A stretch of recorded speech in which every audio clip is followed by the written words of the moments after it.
Oke. Oke. Bismillahirrahmanirrahim.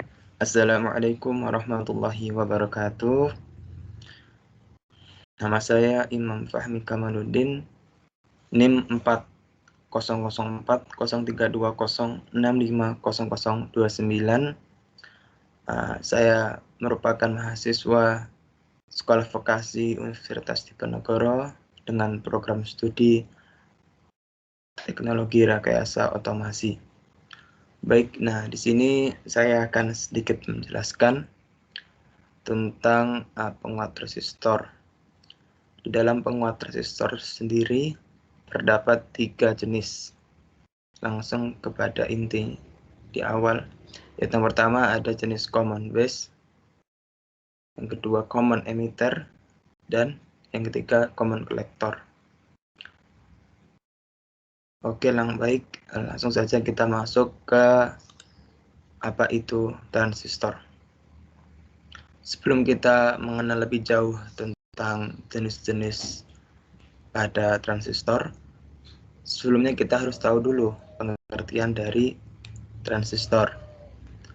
Transistor adalah komponen semikonduktor yang memiliki berbagai macam fungsi seperti sebagai penguat, pengendali, penyearah, osilator, modulator, dan lain sebagainya. Transistor merupakan salah satu komponen semikonduktor yang paling banyak ditemukan dalam rangkaian-rangkaian elektronika. Jadi transistor sendiri merupakan suatu komponen yang mana di rangkaian elektronika itu banyak sekali ditemukan. Dan bisa dikatakan hampir semua perangkat elektronik yang ada menggunakan transistor sebagai kebutuhan yang berada di dalamnya. Jadi transistor itu tidak bisa terlepas ya dari perangkat elektronik yang ada sampai saat sekarang ini, dari dulu sampai sekarang ini, dan tidak akan terlepas. Mungkin sebagai contoh kita bisa lihat seperti televisi, komputer, ponsel, audio, amplifier, audio player, video player, konsol game bahkan, itu semua terdapat transistor di dalamnya sebagai perangkat elektroniknya. Oke, lanjut kita masuk ke jenis-jenis transistor. Transistor sendiri memiliki 2 jenis besar, yang mana yang pertama transistor bipolar atau BJT, bipolar junction transistor. Transistor bipolar sendiri itu berasal dari kata bi yang artinya 2 dan polar yang artinya kutub. Jadi transistor bipolar merupakan satu transistor yang memiliki 2 kutub.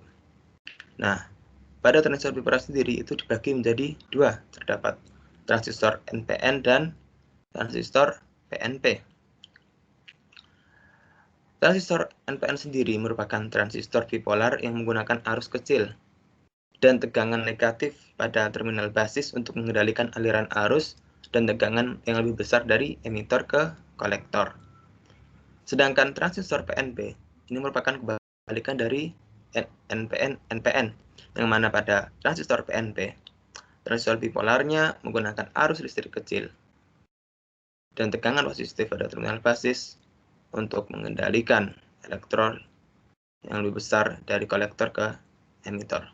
Ini berbalik tadi yang sebelumnya dari emitor ke kolektor dan yang PNP dari kolektor ke emitor.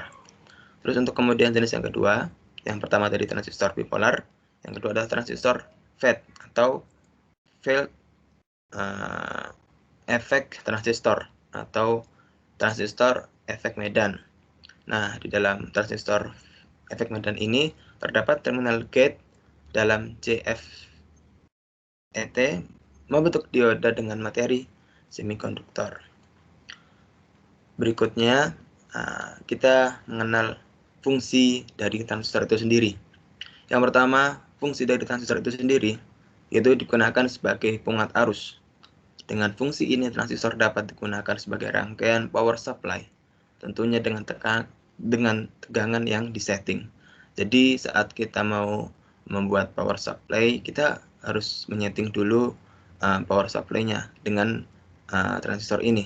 Terus kemudian Transistor ini juga dapat digunakan sebagai penguat arus dan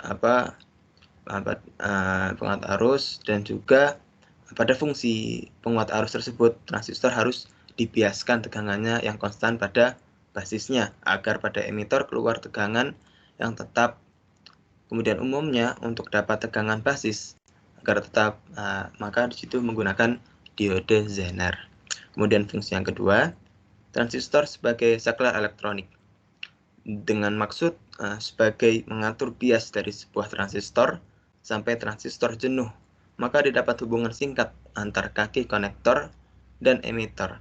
Dengan memanfaatkan fenomena ini, kejadian ini, maka transistor bisa digunakan sebagai saklar dan juga sebagai penguat arus.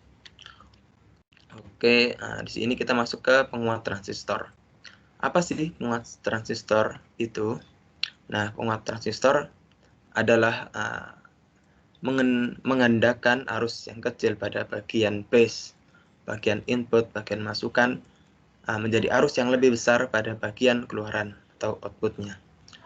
Yang mana kemampuan tersebut, kemampuan perubahan arus dari yang kecil sampai yang besar itu juga dipengaruhi dari kemampuan transistor itu sendiri. Jadi perubahan-perubahannya arus dari yang kecil ke yang besar itu juga dipengaruhi dari kemampuan transistor itu sendiri. Kita masuk ke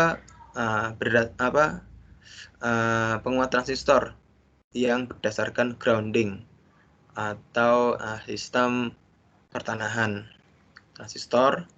Nah, itu dibagi menjadi 3. Yang pertama common base, common emitter, dan common collector yang terakhir. Oke, baik, kita masuk ke common base. Common base sendiri adalah penguat yang kaki basisnya atau dasarnya atau base-nya itu di-groundkan atau ditanamkan atau dibumikan.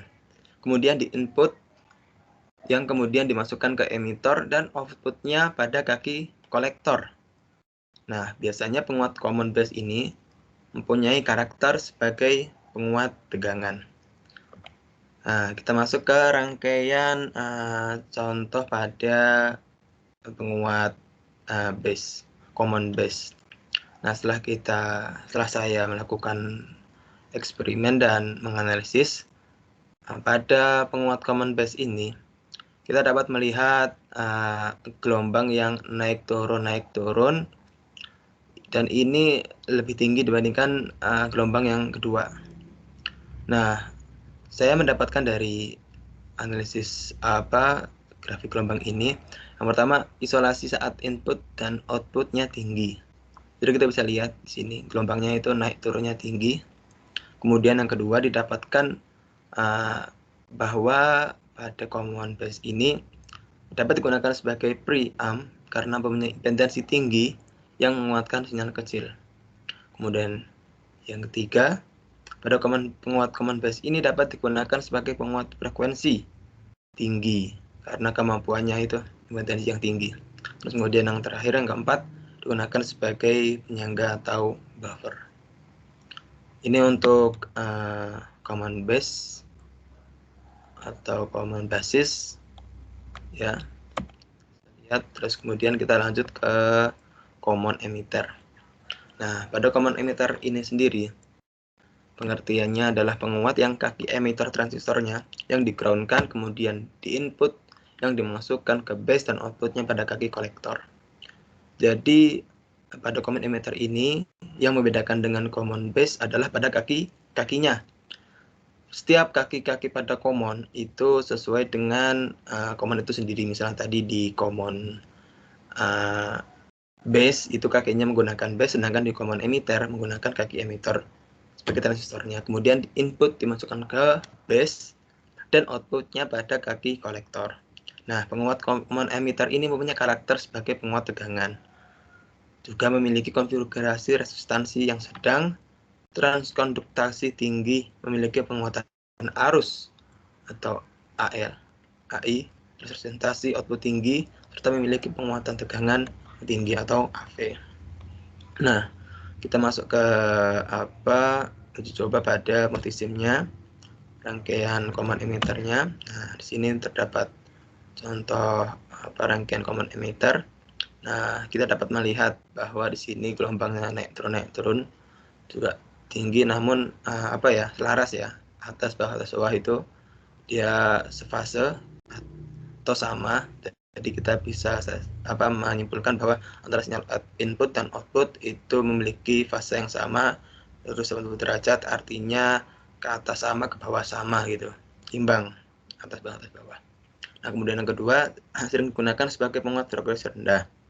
Kemudian yang terakhir pada common emitter ini, stabilitas penguatan yang rendah karena bergantung dengan kestabilan bias suhu dan transistor. Ya, jadi begini, kita bisa lihat hasilnya.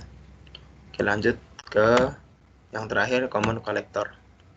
Nah, pengertian dari common collector itu sendiri adalah penguat yang kaki kolektornya di-ground-kan. Kaki kolektor ya, karena ini merupakan common collector. Kemudian di input yang dimasukkan ke base dan outputnya diambil pada kaki emitter. Nah, penguat common sendiri itu merupakan sebagai penguat arus. Nah, di sini kita bisa lihat hasil rangkaian pada uji coba multisim. Di sini didapatkan gelombang-gelombang yang berbentuk simetris antara biru dan merah. Namun yang biru itu berada di atasnya merah. Nah, di sini kita juga bisa dapat menyimpulkan bahwa setiap sinyal input dan output pada common kolektor ini itu dia sefase, sama juga 190 derajat, jadi naiknya sama, turunnya sama. Kemudian penguatnya itu, penguat tegangan pada common kolektor ini memiliki nilai 1 yang sama antara input dan output. Kemudian yang ketiga cocok digunakan sebagai penyangga dan buffer karena memiliki impedansi output yang rendah. Jadi kita bisa lihat bentuk rangkaiannya, dan ini hasil menggunakan osiloskop kehadiran. Ya, ini juga hasil osiloskopnya juga kita bisa lihat memiliki perbedaan ya antara common base, common emitter, dan common collector. Baik, mungkin sekian yang dapat saya sampaikan. Semoga bermanfaat, dan apa yang kurangnya mohon dimaafkan, karena di sini kita sama-sama belajar dan terus belajar. Sekian, terima kasih. Wabillahi taufiq wal hidayah. Wassalamualaikum warahmatullahi wabarakatuh.